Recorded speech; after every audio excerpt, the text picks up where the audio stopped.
on found out that it's not peculiar to Nigeria, but it's a gap in cancer control that exists in low middle income countries. The gap starts from awareness. People are not aware. This is fueled by a combination of low education. I call it a lethal combination of low education and cultural misnomers. We have a lot of superstitious beliefs that is not limited to cancer alone, but it encompasses disease, a lot of disease processes. What do I mean by these?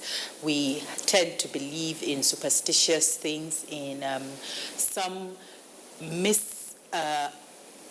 wrongly directed religious beliefs that certain things are not are ascribed to religion, while they're actually cultural. People will go to religious houses instead of going to hospitals. These are just cultural and health behavior seeking ways of our people.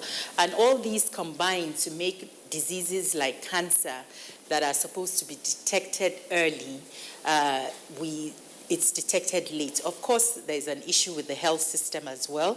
We don't have proper screening services.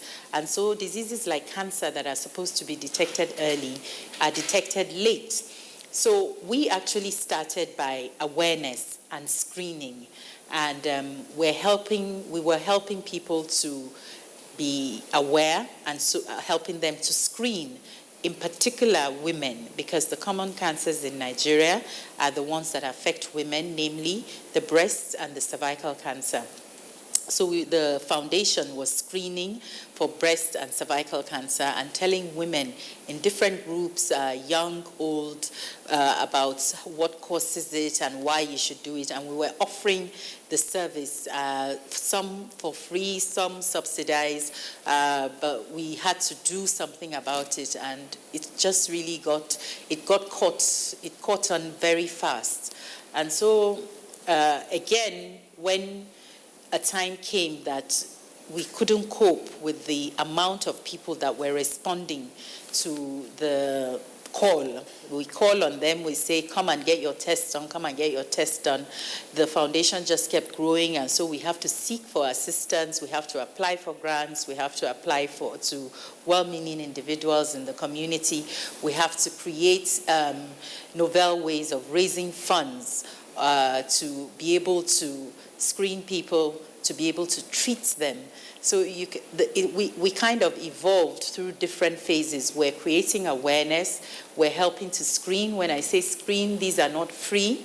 They're tests that are carried out on women, checking their breasts, doing the cervical smear, doing the actual x-rays, which is a mammogram. It's a special x-ray of the breast.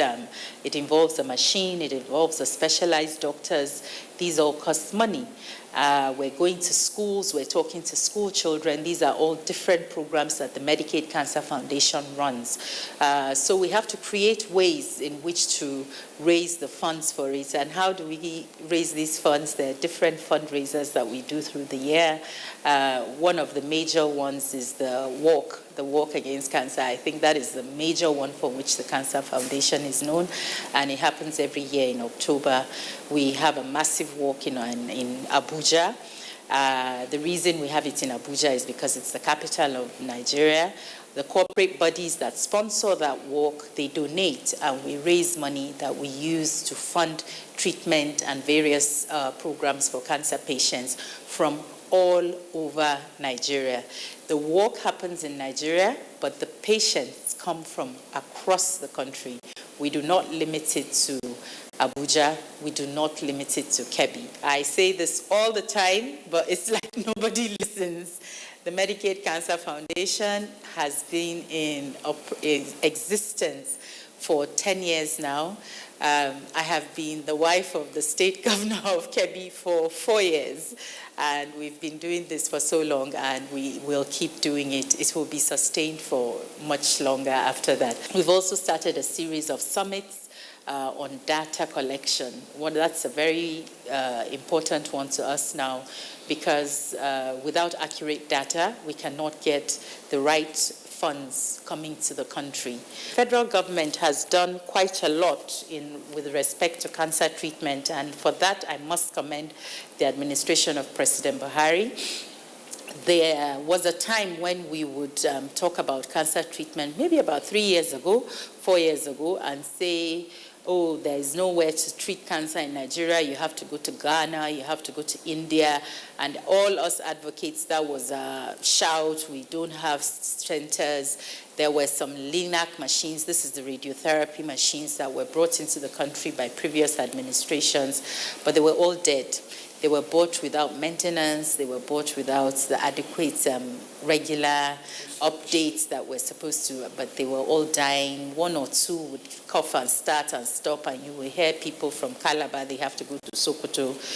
But thankfully, in the last, I'd say 3 years, we now have 2 working in Abuja in the National Hospital and 2 in Luth in Lagos with the National Sovereign Wealth Insurance, Sovereign Wealth Agency, NSIA, and they are doing a lot of good work in that respect. The October work is one of the major ways in which the Medicaid Cancer Foundation raises funds, and the inhabitants of Abuja know about it and environs.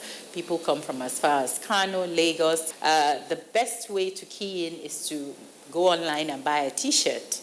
And that way, the proceeds from the T-shirt sales goes to helping a cancer patient, and join us on the day of the walk. We are creating awareness. Most importantly, we're raising funds that goes towards helping cancer patients. You find that by December, the walk happens in October, and the next major event that we have in the foundation is the disbursement of funds.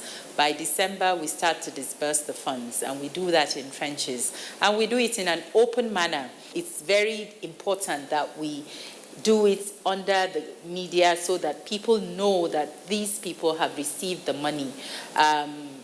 Why? Because, we just need you to know transparency. It's a huge amount of people turn out, and I think it's one of the biggest events in Abuja now. I walk, everybody walks. We've had the wife of the vice president join us. We've never had the wife of the president join us. Maybe she'll join us this year. But Future Assured join us. They join us every year, and we're very, very grateful for that support, and we appreciate it. And we know they will join us again this year. Thank you. Thank you. Thank you very much for being on the program. Thank you for asking me. Thank you. That's all we can take on the program today. I'm sure you've all learned a lot about the intricacies and how things work in the cancer world. Do join us again next week for another episode of Future Assured. I am